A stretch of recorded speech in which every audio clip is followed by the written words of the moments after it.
Is it better to love someone or to be loved by someone? Well, let's talk about love. Love is a word that is very often misunderstood in our culture. And it's one single word that can mean many, many, many different things.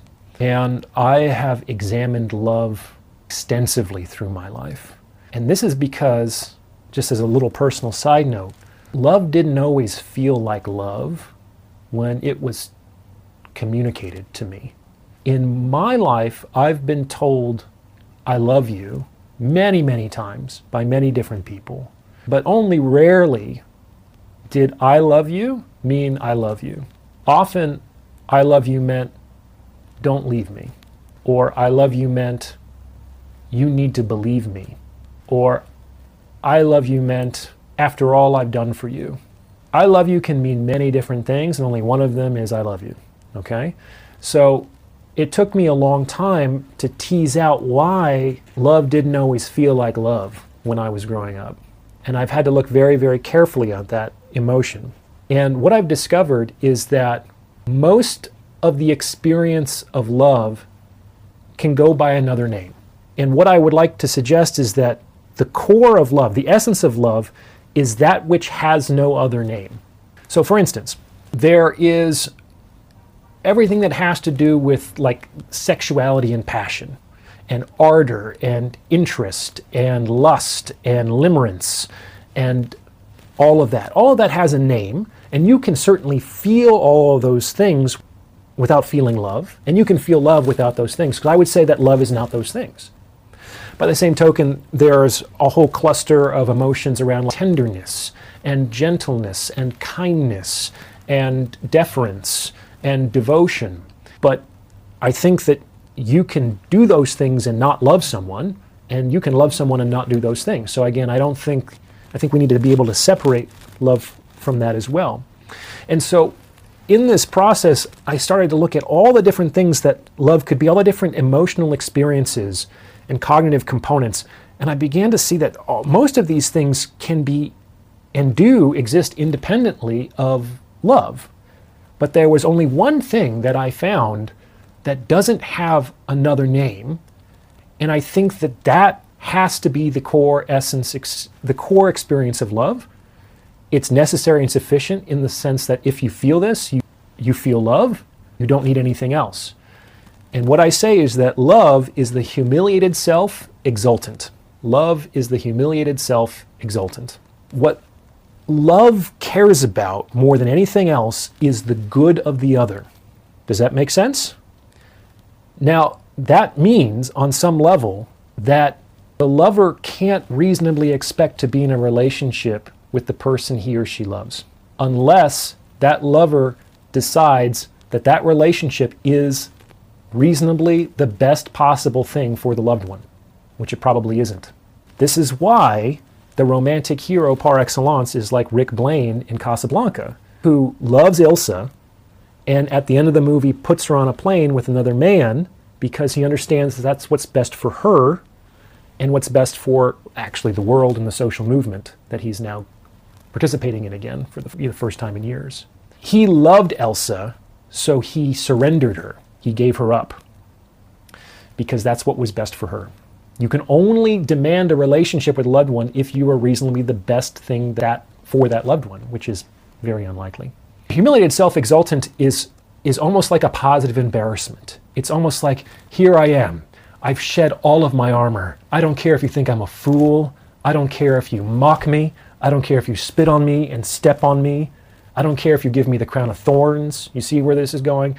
In the story of humanity, potentially, the greatest example of love is in the story of the historical figure of Christ, who is willing to suffer any ignominy, any humiliation out of his love for man.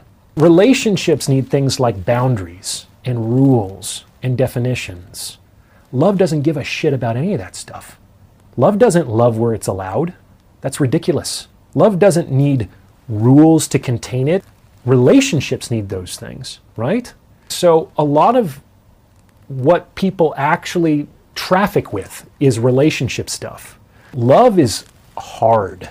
Like love is not a soft, cuddly thing.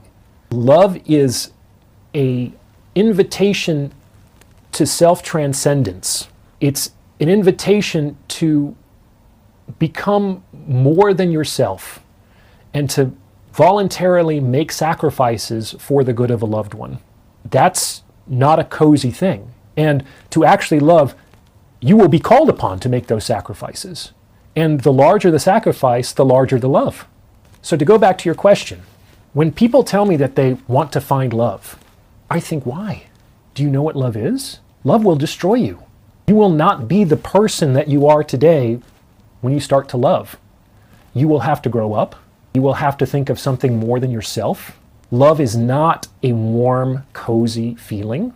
Love is found in solitude. It's found in defeat. It's found in the gutters. Because it's in those moments where the lover feels most self-satisfied with his or her sacrifice. So, is it better to be loved or to love? I think that it's a very good thing to learn how to love. I think that's something that every person would benefit from experiencing, but it is not what people think it is. Love will turn you inside out. It will destroy who you think you are in the same way that the cocoon destroys the caterpillar. What happens in there isn't pretty. The caterpillar actually gets liquefied. It's like a slurry in there for days or weeks. And to that caterpillar, the cocoon is a tomb. It does not have an understanding or a conceptualization of what a butterfly is, in my opinion. It goes in there to die.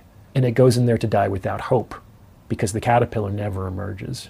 But what comes out of that is something that I think no entity that goes into the cocoon can predict. And once you make the decision to sacrifice your own happiness and well-being voluntarily for the loved one, you find out who you really are.